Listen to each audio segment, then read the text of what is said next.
After trying cucumber stew, I was like, why not try cucumber jollof? Guys, if you are the type that love to try new things, watch this video to the end, because at the end of this video, you might be trying it as well. So my chicken is neatly washed. I just go in with my spices and onions, which I'm going to be listing all these ingredients in the description box of this video. But remember, you can always use your own ingredients. I recommend using your own ingredients, because if you don't have what I use in your kitchen, does not mean you are not going to cook your own food. So your own ingredients is okay. So once I cover the meat to steam, then I blended my cucumber. So at this point, I already peeled my cucumber. I don't want to make this video too long for you guys. I covered my blender and then I blend the cucumber very smooth. So I'm going to be linking the link to the cucumber stew I made the other time in the description box of this video and at the top of this video. If you haven't watched it yet, go and watch it, because you are missing a lot on new recipes. So at this point, I'm going to check the chicken. I think it is ready. I'm going to give it a little bit of stir and then remove it from the pot and put it in the oven to dry. As you all know, I love to eat dry meat.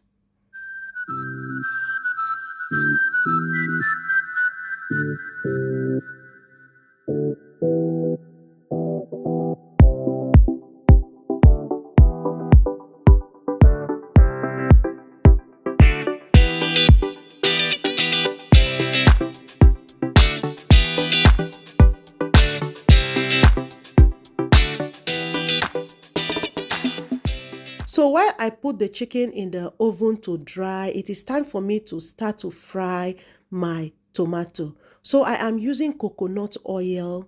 You can use whichever oil you have. Maybe you have groundnut oil or sunflower oil or olive oil. Is still going to come out nice. Next, I'm adding tomato in the pot. So this tomato is Delica tomato. I don't know if I got that name right, but if you are in Nigeria, you know the tomato I'm talking about. Remember, you can also use your own tomato, whichever one you have. Next, I'm going to be adding bay leaf. Sometimes I ask myself, this bay leaf, what does it do in the stew? I see people putting bay leaf in their jollof rice, in their tomato stew, and then I bought bay leaf and I started putting it in my food.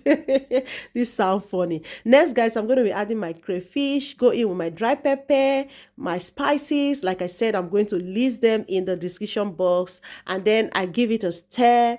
After which, I'm going to be putting my chicken sauce, the one I used to parboil the chicken. And then I'm going to give it a little bit of stir. And then I cover it to boil for about 2 minutes. After 2 minutes, I'm going to be putting my dry chicken into the stew. And then I'll give it a stir, make sure the sauce cover the chicken nicely, and then I'll cover the pot again and allow it to steam for another 3 minutes. So this is how I prepare the meat or fish I use whenever I'm cooking jollof rice. If you try this method, trust me, you are going to love it. So after 3 minutes, I'm going to remove the chicken from the pot, back in the baking tray, and then I'm going to bake it again in the oven just to make sure the sauce stick very nicely on the meat.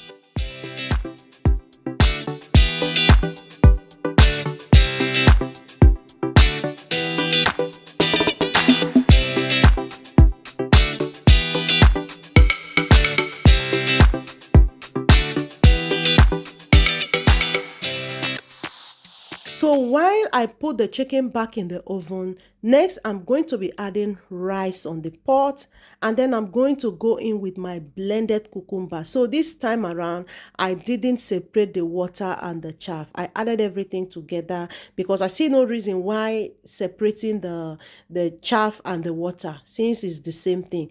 So I give it a stir and then cover it to boil. So at this point, my stove is turned off, or else your rice is going to get burnt at the bottom. So guys, this is how beautiful it looks. It really came out nice. And guess what? It tastes amazing. Is this something I'm going to try again? Oh my God. I am going to try it over and over again. This is one of the best jollof rice I have ever tasted in a while. All right, guys, thank you so much for watching this video. See you all on my next one. Bye.